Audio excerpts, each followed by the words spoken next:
So, all of this comes from what's called the word of wisdom, and it's something that Joseph Smith revealed through one of his prophecies back in the day when he started the church.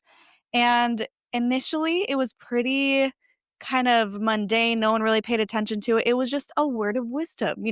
Like if you want to be healthy, then don't partake of hot drinks, is what he called it. Eat meat sparingly, which they ignore that one.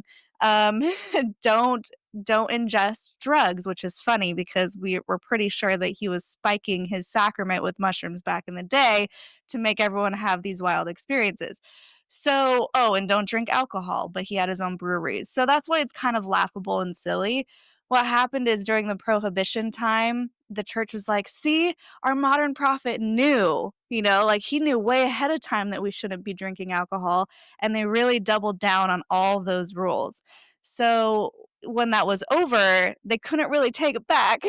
And so they just kept going with this and they had to reinterpret it for modern times. So he said don't have hot drinks and they reinterpreted that as coffee and caffeine because caffeine is a drug, which it is a drug. Caffeine will do things to your body. You can have withdrawals from it.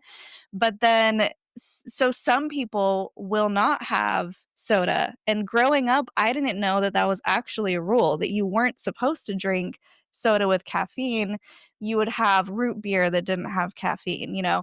And I asked my mom a few years ago, I was like, um how come people are so strict about the soda thing? And she's like, "Oh yeah, that was a rule. I just didn't wanna follow it."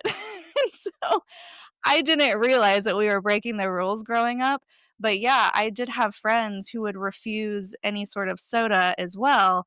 But then the funny thing is too, if it's because of the caffeine content, then why are we pounding hot chocolate at these events in the winter time? Hot chocolate, like huge things of hot chocolate and chili cook-offs and all of that. I'm like, it doesn't really add up because it never really made sense in the first place.